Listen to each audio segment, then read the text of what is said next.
Bienvenue sur la chaîne de Inokin France. Cette chaîne aura pour but de présenter les produits de chez Inokin, leur descriptif, leur composition et leur fonctionnement. Tout ceci en partenariat entre le pôle Inokin France et Seb et les Vapes.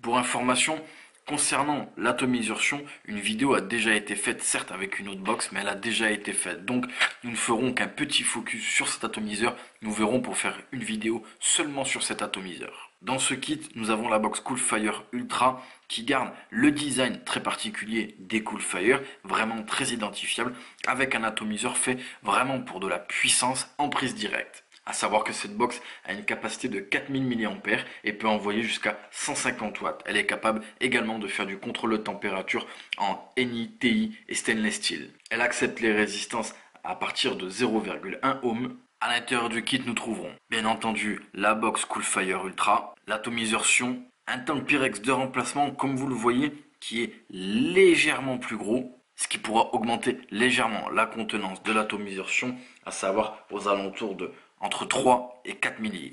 Également une résistance de remplacement à 0,28 ohm. On l'a dit, on le rappelle, concernant l'atomisation, il existe deux types de résistance, une à 0,5 ohm, une à 0,28 ohm. Celle à 0,5 ohm est préconisée entre 70 et 110 watts et celle à 0,28 ohm est préconisée entre 100 et 200 watts. Un vape band estampillé Inokin, un sachet comprenant des joints toriques d'étanchéité de remplacement, un cordon de rechargement pour la box, des autocollants Inokin et un cover en silicone pour pouvoir protéger sa box. En ce qui concerne l'atomisation, nous n'allons pas rappeler les mesures, la contenance. Rappelez-vous simplement, c'est un atomiseur qui est bien fini. On a une carcasse en stainless steel et un tank en Pyrex. Il est fait pour de la prise directe. On a deux grosses arrivées d'air et ma foi, il fonctionne vraiment bien. Il est très aérien et c'est fait pour de la puissance. En ce qui concerne la box, au sommet, nous avons une connexion type 510 avec un pin sur ressort. En façade, nous avons un bouton Fire, un écran OLED, un bouton unique, mais avec d'un côté le plus, d'un autre côté le moins. Ici, une connexion micro USB afin de pouvoir recharger sa box. Ici, nous avons plusieurs trous de dégazage en cas de problème avec l'accumulateur. Bien entendu, cette box a de nombreuses sécurités, à savoir une détection contre les courts-circuits, une détection contre la décharge excessive, un cut-off, bref, elle a de nombreuses protections. Elle mesure approximativement une hauteur de 87 mm.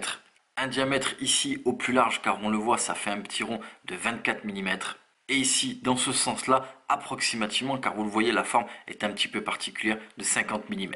Ici pour démarrer la box je vais cliquer 5 fois sur le bouton Fire et comme on le voit la box démarre. Vous l'avez vu au niveau du bouton Fire on a 3 LED, une verte, une jaune, une rouge. C'est un indicateur de batterie en plus de celui présent sur l'écran OLED. La LED verte veut dire que la batterie est bien chargée. La LED jaune veut dire que la batterie commence à être un petit peu déchargée. La LED rouge veut dire que la batterie est bien déchargée et qu'il va falloir que vous la mettiez en rechargement. Ici au niveau de l'écran nous avons ici un témoin de résistance. Présentement aucun affichage puisque aucun atto est monté sur la box. Dessous, nous avons les volts qui vont dépendre des watts demandés par rapport à la résistance. Au milieu, bien entendu, nous avons les watts. Ici, un indicateur de batterie et dessous, un timer qui va indiquer le temps que vous avez pris pour prendre le puff. Ici, je vais pouvoir appuyer sur le bouton plus et moins en même temps, ce qui va me donner ce qui me reste à l'intérieur de ma batterie en termes de tension. Et ici, le nombre de puffs. Si je reste appuyé, ça va changer l'orientation de l'écran. Ici, en watts, je vais rester appuyé sur le bouton plus ou le bouton moins. Les watts commencent à clignoter et en rappuyant sur le plus ou le moins, je vais pouvoir les régler par incrément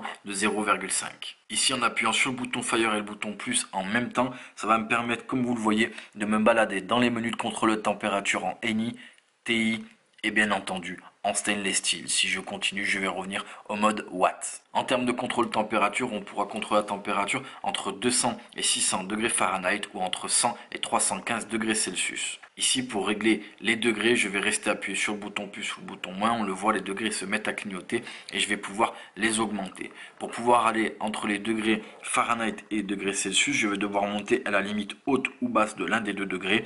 Et si je continue, automatiquement, je passe dans le degré qui suit. Là, je suis en Fahrenheit, je passe en Celsius. Si je descends, je reviens sur les degrés Fahrenheit. Ici en contrôle de température, j'ai réglé, comme on peut le voir, mes degrés Fahrenheit. Je suis à 150, je vais appuyer sur le bouton moins et le bouton Fire en même temps. Et en bas, on va le voir, les watts se mettent à clignoter. Je vais pouvoir régler les watts de départ. La box est équipée du chipset Aeton qui est pour Inokin le plus précis à l'heure actuelle. Lorsque vous montrez un atomiseur sur la box, il vous demandera si c'est le même coil ou si c'est un coil en NiTi SS ou si vous voulez rester en mode Watt. Ici, on se retrouve avec la box Coolfire Ultra, l'atomiseur qui a été rempli, on a patienté que la résistance soit correctement imbibée. Je suis avec un liquide un peu fort en VG. L'atomiseur, je le rappelle, est fait pour ça. Il accepte tout type de liquide et bien évidemment les liquides assez gras. On est sur de la prise directe assez puissante. Les résistances, les airflows sont complètement ouverts. Je suis à 100 watts et on teste ça.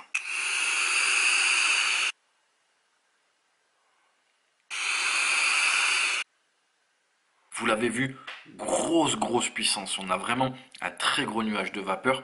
On a une restitution de la saveur qui est, ma foi, bonne et c'est vraiment puissant. Ce kit est fait pour ça. Il est fait pour les vapoteurs qui veulent faire de la prise directe ultra puissante. Tout en gardant le modèle Coolfire, c'est-à-dire cette box un petit peu particulière en termes de design, mais qui est typique de chez Inokin. La prise en main est vraiment bonne avec ce côté rond et elle est intuitive. On a en plus une bonne autonomie, je le rappelle, de 4000 mAh. Et nous vous remercions d'avoir laissé cette vidéo sur la chaîne de Inokin France.